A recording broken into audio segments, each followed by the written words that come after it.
men's program, The Man, I know it's a great name, is opening back up in August. It has been completely revamped. There are now 2 options when you go into the program to make it even more accessible to more of you.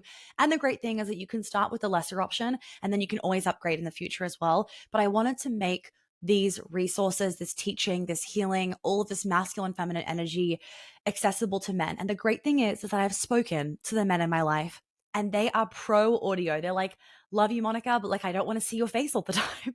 I don't want to just watch videos of you, which I totally get. You guys are not aesthetic based beings. So what's also great for the guys listening or for the men in your life is that the vast majority of the program, not all of it, is audio recordings. And so you can listen to it on the go, when you're on a run, when you're on a walk, when you're in the car commuting to work and whatnot. And there is great homework as well. So it is a program made for men. And I have designed it with men's brains in mind so that you guys can get the most out of it. All right. So the Man is opening up in August. We'll put the link below so you can make sure that you are on the wait list. And any questions, just send me a message.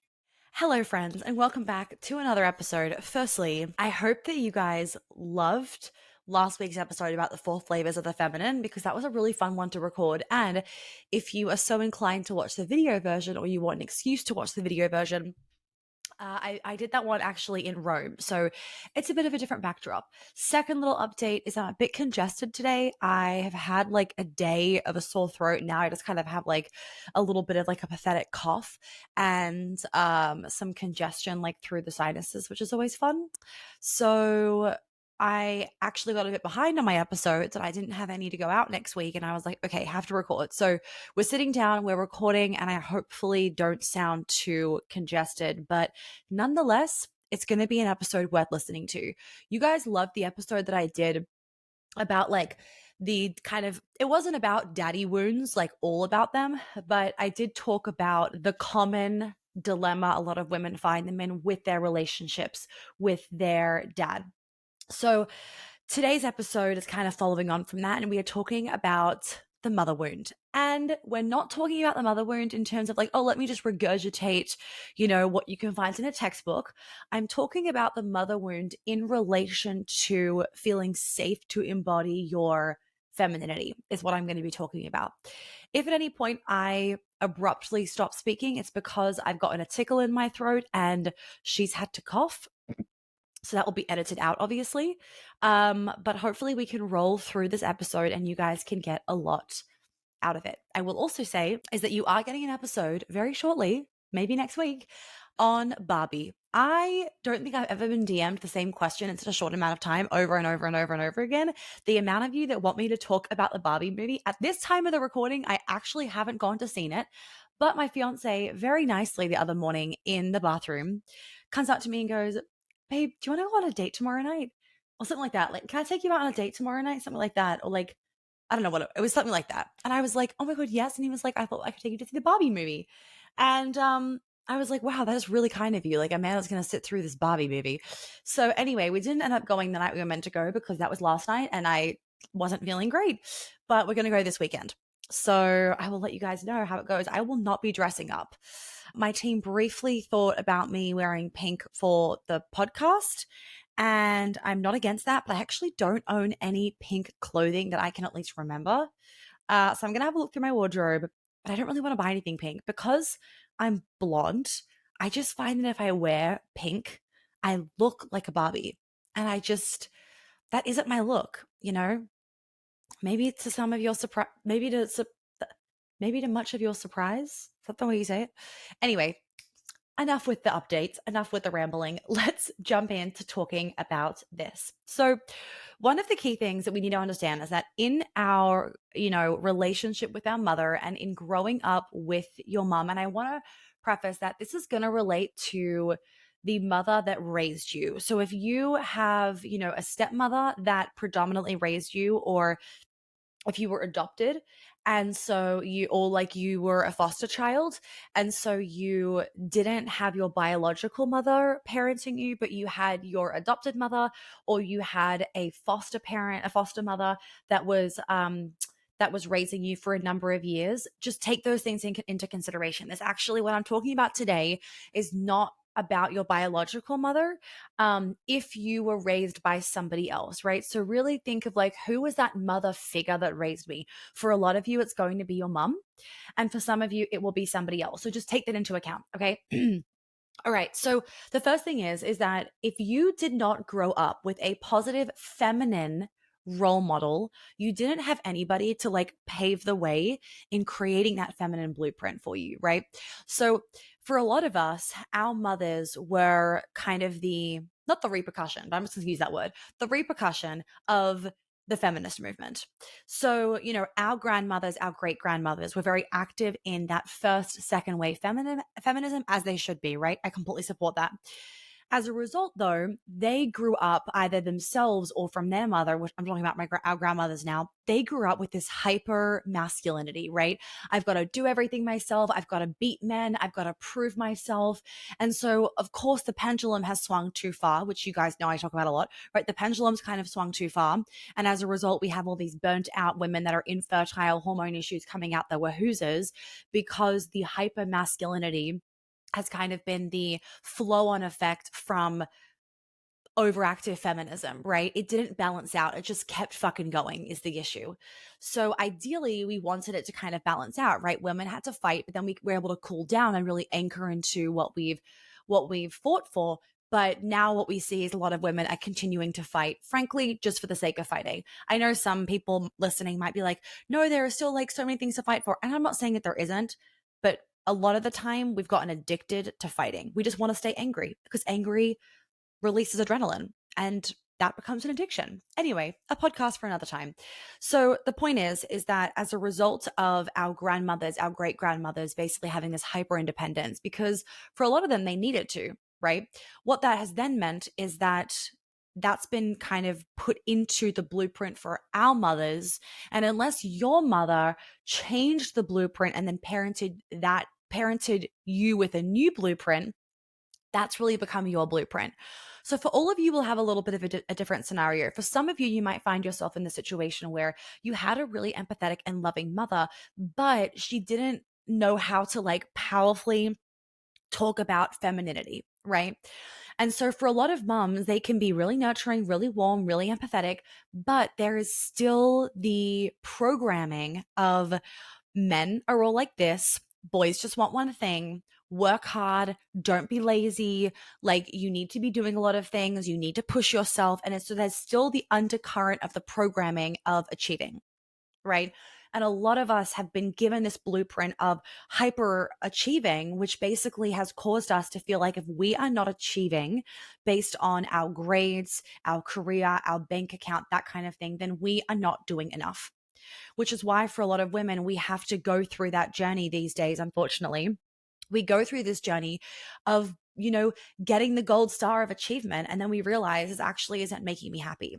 And it's come from a lot of the time, it's come from mums that either went through that themselves and they, got all of this achievement for external validation without realizing, right?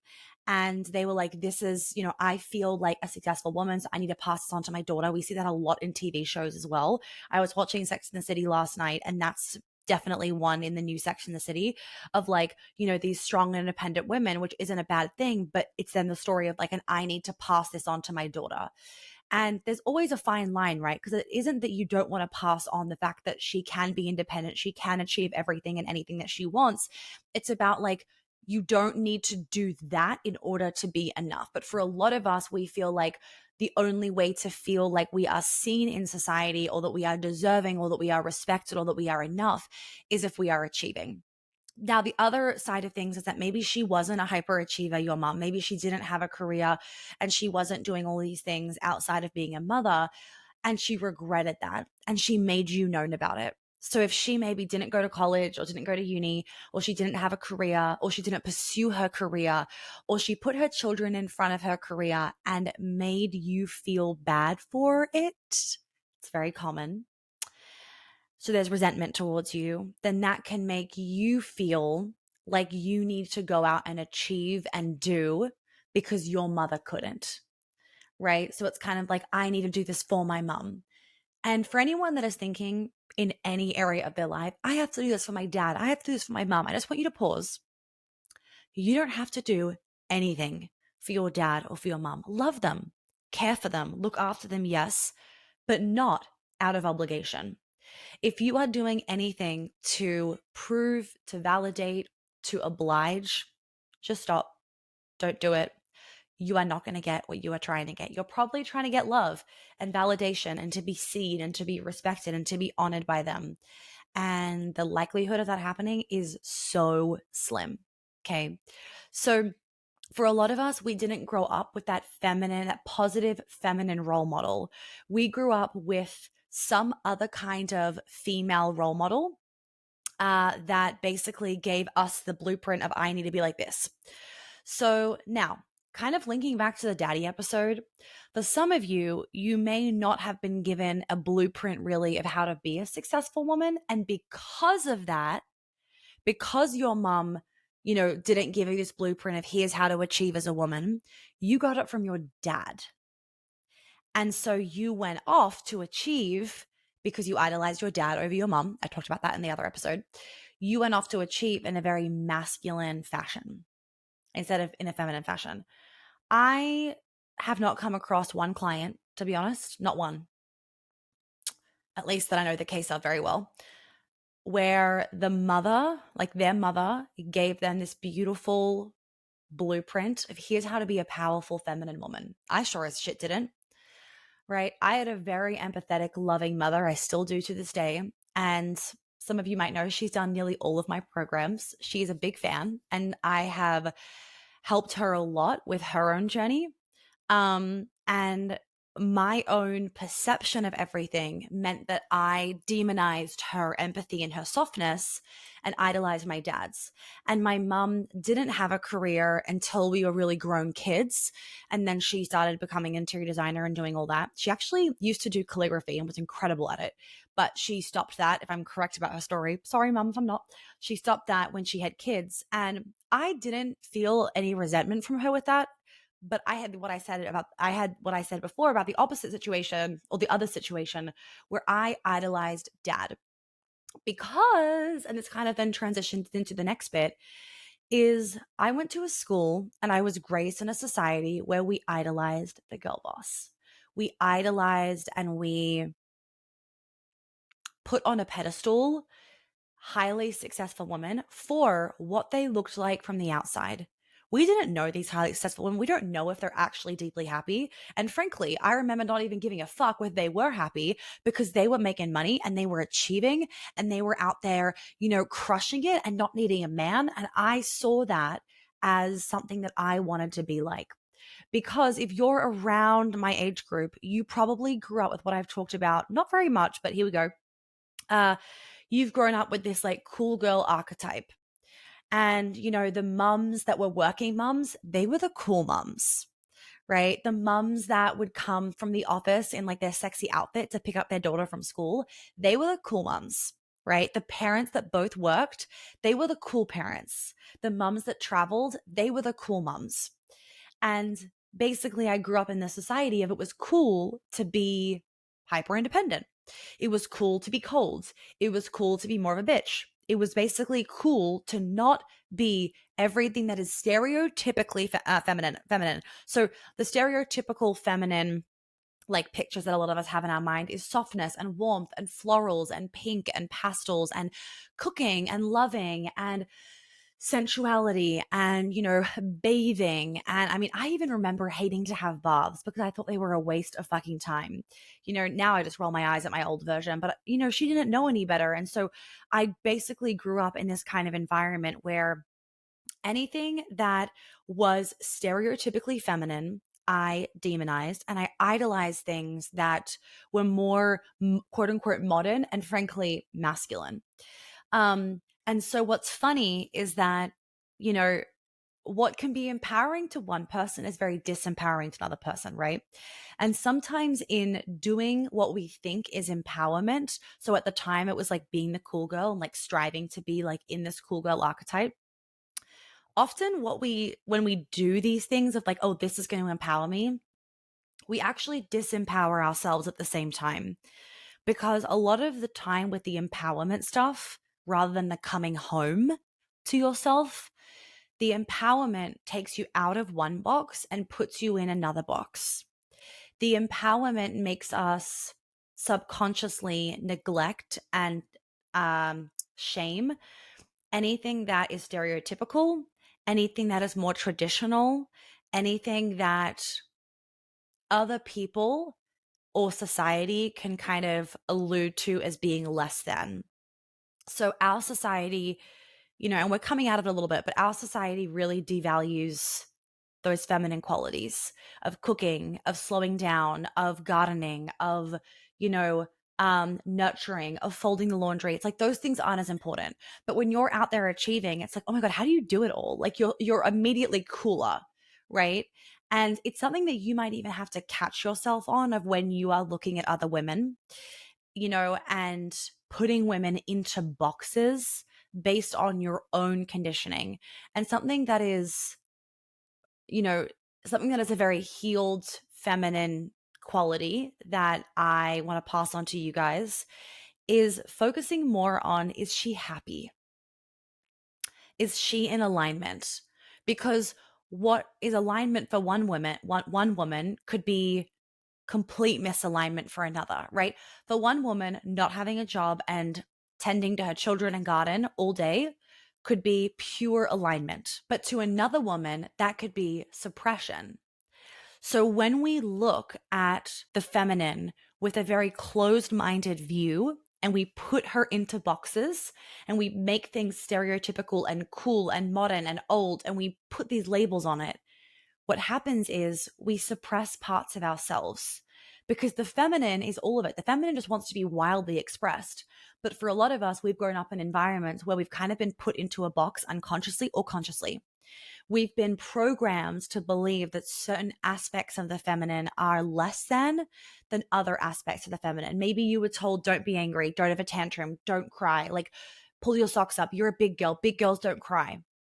Those kind of things over time suppress our fullest expression. And as a result, in adulthood, we go through life just feeling blah or like numbed out. I've had more clients than I can count that when they finally are able to just bawl their eyes out with me, or not even necessarily finally, but when I'm like, crack, here we go. And they're bawling their eyes out, they'll say to me at the end of the session, like, Monica, I can't remember the last time that I cried like that. And this comes from very often, there is some kind of trauma response of if I cry, I am weakened. And if I'm weaker, I can't protect myself. So it's this masculine armor that we place around ourselves when we think it's from this place of empowerment because our mother gave it to us, but it's not from a place of empowerment. It disempowers us because it disconnects us from our authenticity. So for those of you that did not feel like your mother mothered you, you felt like she didn't unconditionally love you, like you had to be a certain way in order to get her conditional love. When you have situations like that, what can happen is that you mold yourself to basically be this cookie cutter of what mom would love, because you're hoping that if you are perfect enough, then mom will eventually love you. And so what happens is when we don't get unconditional mothering and nurturing from our mother is that we manipulate ourselves and we change ourselves to suit her needs rather than suiting our own. So what I notice in a lot of clients and boys, and not boys, sorry, and men have mother wounds too. They show up in kind of different ways. So I'll go through the two. So, and this is general because everyone's relationship with their mother is different. So for a lot of women that grew up with a mom that gave them conditional love, right? So basically when they were acting a certain way or behaving a certain way, then they got her love. So what can happen for those women of you that grew up with conditional love, right? So basically your mom would love you when you were behaving a certain way. Then you felt like, oh, now I got her love, is that you confine yourself to basically being what you deem as the good girl. So as a result, you completely shun all these other feminine parts of you, the dirty side, the kinky side, the raging side, right? The emotional side, because basically you're essentially in a fawn response, to be honest. And so you want to be a good girl so that you can please mum, because hopefully the more that you please her, the more that you're a good girl, she'll finally make you feel unconditionally loved. But the interesting thing is that it will never feel unconditional because you have conditioned yourself to only be lovable when you are a good girl. Mic drop. That's one example, right? Let's go to a guy, and I could go through examples for fucking days, so I'm going to keep this short and sweet. Let's go to a guy example. So, a guy example. Often mothers will parent their sons like they would parent their daughters. They emasculate, they shame, they belittle, they tell off in a way that they would tell off their daughter, not realizing that there is a brain difference here. Now, less of a brain difference, depending on the age of the children, less of a brain difference to a woman and a man, right? Because she and he has not gone through full puberty. I'm like, let's just imagine they're both 6 years old, but there's still a difference in their brain. I talk about this in the episode. I talk about this in the episode around, what was it? It's basically like not passing on your trauma to your children. I'll get Olivia to link that below. Point is that if you have grown up as a man in a situation where you did not feel like you were enough for your mum, what can happen is it can kind of split, because when you have your wounds from either your mum or your dad, is that you will either do the exact same or the complete opposite. So even for the female example before, if you were kind of told to be a good girl, you could completely rebel and be the naughtiest of girls because you're trying to get attention. You're saying fuck you to mum and you're being the complete opposite. So you're either going to do what she says basically, or do what you perceive you need to do for safety, or you're going to be like, fuck this, and do the complete opposite. So for men, if you don't feel like you're enough, if you did not feel like you were enough for your mom, it's going to be two things. One, you're going to be a people pleaser. And what that's going to mean is you're going to be this like nice guy where you're always the nice guy for everybody and you don't feel chosen, right? Especially in romantic relationships with women, you don't feel chosen because you're just always the nice one. You're always the fucking friend. And what can happen is it starts to like eat away at you when you're an adult, because all you want is you want to be chosen. You want to be felt like you are wanted, because you didn't feel like that when you were younger. But because you're always the nice one, women actually don't feel fully safe around you in this funny way, because there's not boundaries being put down. I have another great episode about this that will also link below for men, and it's about the difference between dominating her and then being aggressive towards her, essentially. Boys, no thank you. On the flip side of things, right? So if you didn't kind of go into that people pleaser, when you did not feel like you were enough a mum, you could really go into avoidance tendencies, which is what a lot of men struggle with. Basically, they disconnect themselves, they numb out, they go into kind of a bit of a freeze response in a way, but often for guys, the freeze response is coupled with aggression issues because they blow very easily. Like, he's got more testosterone, so he's going to blow, right? Whereas when you're in those stress environments as a woman, you're more likely to retreat. So what can happen though is that there is an inability, because there's been a disconnect for his whole childhood, because he's chosen to disconnect because he never felt loved, is there is an inability to give love, receive love, and basically be in a really healthy, loving relationship, because he is so avoidant. He's so afraid of getting hurt. He's so afraid of being let down. He's so afraid of not doing enough and being enough, that you feel like he's got this wall in front of him. If you're a woman listening to this, you feel like he's got this wall in front of him. Or if you're a man listening to this, you might have been told that, or like, why can't you just love me? Or why can't you connect to me? And basically what's happening is you're kind of doing what your mum did to you, but in a bit of a guy's way.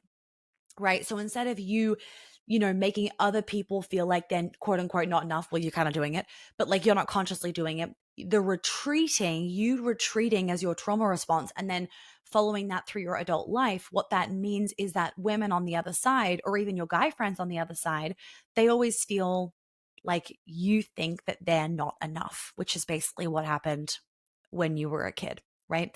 So they're just two examples of like how the mother wound can show up in relation to the masculine and feminine. Right. And obviously, if you are a man listening to this, as a masculine man being with a feminine woman, she wants to feel loved. She wants to feel enough. She wants to feel chosen. But if you're completely disconnected because of this stuff from when you were younger, she's not going to feel those things. And nothing that you do or think is going to make her feel that, because this is something that's deep and somatic and in your body language and something that you can't control, right? It's so habitual, which is why I am so big on doing the somatic work, because once you've done that, the mindset shit happens so quickly because your body isn't sending these signals anymore of, I need to retreat, I don't feel safe, if that makes sense. So kind of pulling it back to what I was saying in the very beginning for the ladies listening, and also this is just good for the guys to learn as well, is that if you as a woman did not grow up with this feminine blueprint that was handed to you, how in God's name are you meant to know how to be the feminine woman that you want to be? Right? Especially if you grew up with a mum that shamed her body, and the feminine is the body, shamed her body, shamed sex, shamed sensuality, shamed men. Basically, you've grown up in an environment where being in your body is unsafe. So as a result, as your trauma response is, well, I need to be in my head. Because if I'm thinking about everything and if I'm overanalyzing everything and if I'm logical about everything, then I can make sure that I find any dangers ahead of time so that I always feel safe. The funny thing is that it's this deep inherent feeling of unsafety in your body. So it's like no matter how much you're in your head, you actually feel unsafe, right? Because the reality is that when your reticular activating system is on high alert for like find danger, you will become a chronic overthinker. And it doesn't matter whether you're going to Whole Foods or whether you're lying in the bath, you are going to find something about the situation that feels unsafe. And you're not doing it because you want to, you're doing it as a protective mechanism for yourself. And this has been something that's been recently coming up a lot for those of you coming to me, is this chronic overthinking. Social media doesn't help it. COVID didn't help it in terms of the lockdowns and the disconnection and the isolation that we have nowadays causes us, because we are meant to be connected, right? All that serotonin and dopamine and oxytocin that we're meant to be getting makes us feel safe and calm and cool and collected. So when we aren't getting that because we're so disconnected and we're so lazy and we're not doing in-person things anymore, which I don't think you should be doing. Like, I don't agree with that. You need to be going out and you need to be making the effort. Pop-up LA event, everybody, and the New York event next year, but LA event is happening in October. When you have all of this history, which we all do, that also exacerbates this chronic overthinking. And I really want for those of you to know, just to wrap up on this kind of short episode, because I'm about to go into a coffee fit, is if you are a chronic overthinker, it is a protective mechanism. It also 100% could have come from dad. It's about where the root came from. So if the root came from, my body doesn't feel safe because mum projected body image issues on you or weight issues on you, or just like image issues, like your appearance image issues on you, then obviously that's the root of the overthinking. But if dad was not a safe man to be around and he was abusive or he was alcoholic, or, he constantly made you feel unsafe when you were a kid, then the overthinking will come from that. And that's why, just to wrap this up, that's why I'm not like really obsessed with like, oh, the mother wound, the father wound, like this is the list of all the things, because I have way too many experiences over the years of clients where I'm like, this is not like, this is a blend. This is like some from mom, some from dad in different ways. So I like to see it in terms of what are the wounds that you are aware of, because there's so many wounds that you aren't even aware of. What wounds are you aware of, and what habits are you aware of, or what like unhelpful cycles are you aware of? And this is what you can kind of be emailing me if you need help to know like what's the best for you to do, is like, okay, what wounds do you know of? What bad habits do you have? And what cycles do you find yourself in? And that's all I really need to know to then be able to be like, okay, I see what's going on. Because you won't know the root of everything. If you did, you would just fix it, which is why we're not all floating around on unicorns. And so I prefer to look at, okay, what are the wounds? And then from those wounds, some are going to be from mom, some are going to be from dad, some can be from mom and dad, and they're going to come through different ways. You're going to perceive things differently. They're going to be in your body for different reasons. And like trauma and healing is way too personal and frankly multi-layered to just, again, like put things in boxes of like, oh, this is a mother wound, this is a father wound, this is a mother wound, this is a father wound. For a lot of us, it feels really nice to be able to just label something of, oh, it's a mother wound, because it gives us the idea of like, oh, it's labeled. So now like I can let it go, but you haven't let it go. Or like, oh, it's labeled. So now I have that as an excuse. It's like, oh, it's my mother wound. Like that's why I get triggered in the relationship, honey. Like it's my mother wound. Please don't trigger it. And I'm like, oh my God, I roll. Like, yeah, it maybe is your mother wound, but it doesn't mean that now you can be like, don't say that, it's my mother wound. Like, how about you heal the wound, which may actually not be from your mom? It could be from your sister. It could be from a teacher in fifth grade. It could be from your dad. It could be from your brother. The sibling wounds are really real.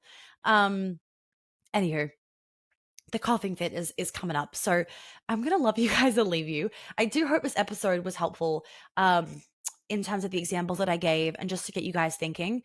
So that you all know, Queen Alchemy is open today. Yes, today, for the last round of this year. I'm very excited. I fucking love this program. This is the program where you get the most one-on-one time with me, the most intimate time, and the most live time, because literally 3/4 of the program is completely live, all live healing calls, and over 40 hours of healing work with me. Like it's a good program. I've been running it since the beginning of 2019. This is the 12th round. It used to be called something else though. So this is like the 18th round of me like doing, or maybe the 19th round now of me doing this program. So it is pretty much a guarantee that if you want to do it, if you're open to it, if you are going to show up fully for yourself, then you are going to get better results than you can possibly imagine.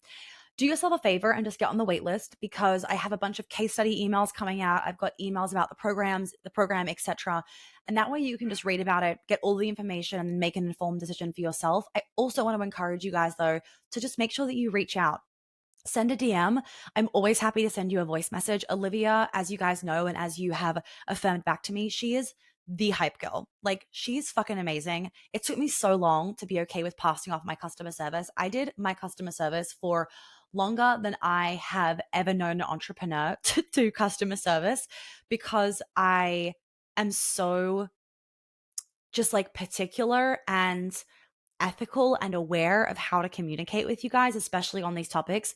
And she is fully educated and informed in all of these topics. And she just is the best fucking vibe. Like, she really is. She is sassy, sweet, and spicy all in one go. And I love her. So you can rest assured that she's giving you the best advice. We speak daily about different DMs that come in, but you're also always welcome to be like, thank you, Olivia, for all of this. And would it be okay if Monica dropped in, sent me a voice message, just because I would love that verbal affirmation from her? And I will do that. I probably won't be able to do it within the day, but I will be able to do it within the week. All right. So I'm going to leave you guys here. If you have any questions, as usual, please let me know. And I will see you in the next episode to talk about Barbie. Yay.